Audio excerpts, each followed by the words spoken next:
دست صدا.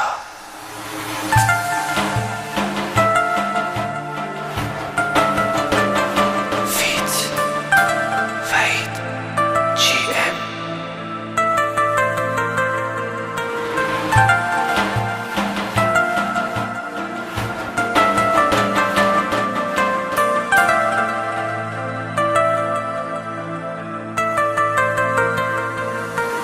اتفاقی را هم خورد دوباره به همون کوچه، توی دستای اون گل بود این بار جفت مشتای من پوچه.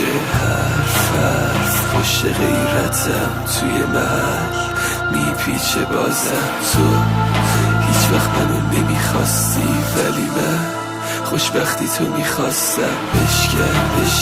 بشکن دلمو تو شکستناتم قشنگه، رسمش نبودا تنها بشم بری خاطراتت با من به جنگه. قرمزی شراب رنگ سرخ لبت از این آقایا پر دور و برت.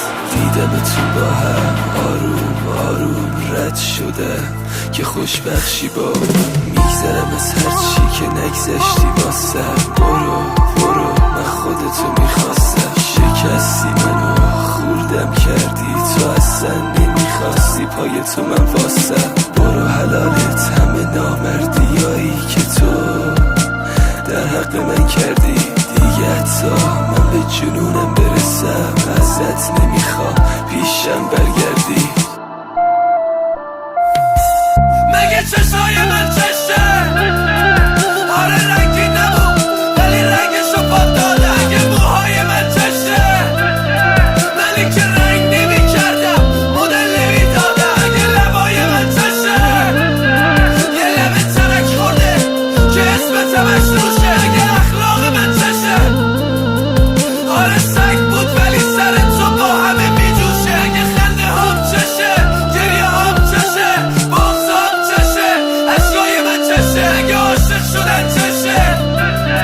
که باید برم کنه بره با غریبه جفت بشه. اگه غیرت من چشه؟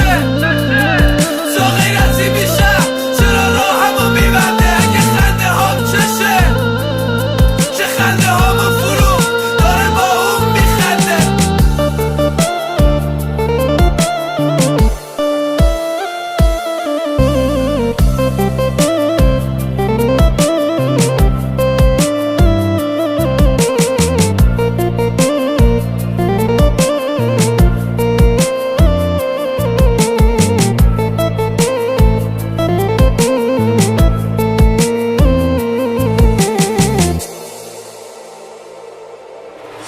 اتفاقی دیدم یک چیه زد نمیدونم کجا بودی.